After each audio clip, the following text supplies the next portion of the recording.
The Format Font Idly command hope. is a great way to apply special effects to text and a way for you to preview your work. However, making selections from the formatting toolbar is often faster. Let's close this file without saving, and then return to the Hawaii file. Under the File menu, we may see it listed near the bottom here as one of the more recently used files. Next, I'm going to save this under a new name.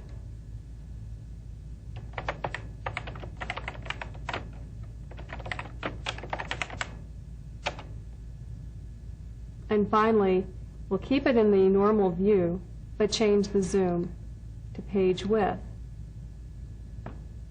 Select the text that you want to change.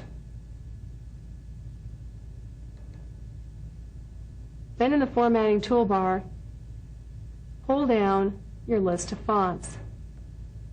Here we have a list of the most recently used fonts.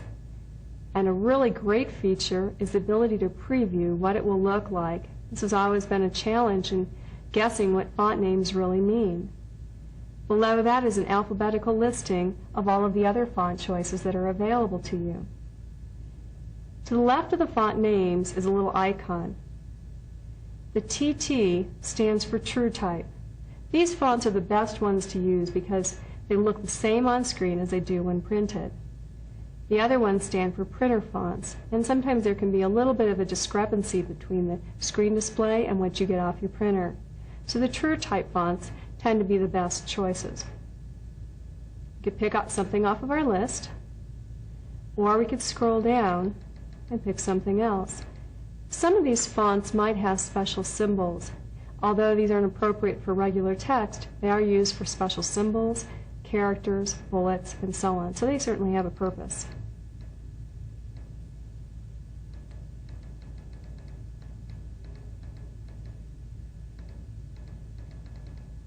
A lot of neat choices.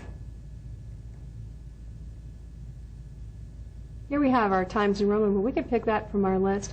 Let's go back up to our list near the top and change also our point size.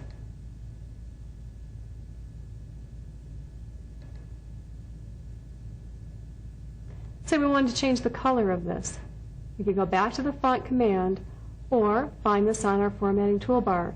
It's not currently displayed, so we'll simply go to More Buttons and look for this button. As a little drop down or pull down for changing the font colors. And we can even go in and select additional colors if we wanted to.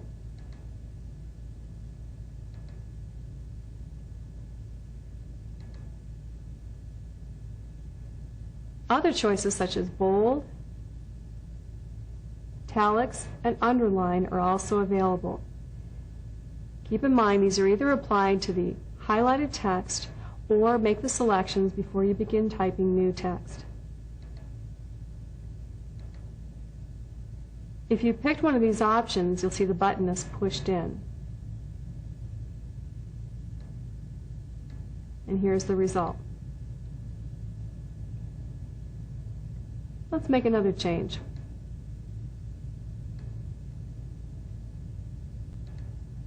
I'm going to make this much bigger.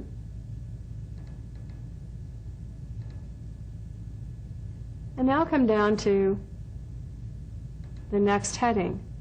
I could repeat that by pulling down the list again or using the F4 repeat command, and I've just repeated the last action. So that's something that's also handy to keep in mind. Related to the appearance of your text is something called Change Case. We'll simply select the text, go up to Format, and you'll find this in our long or full menus. Under Change Case, we can switch between upper or lower case, title case, and so on. Notice here an option if you inadvertently have your cap lock on, although as we saw earlier, autocorrect can also fix this for you. Try some of these and experiment with these to see if any of them are helpful. Selecting text and holding down Shift F3 also gives you multiple options.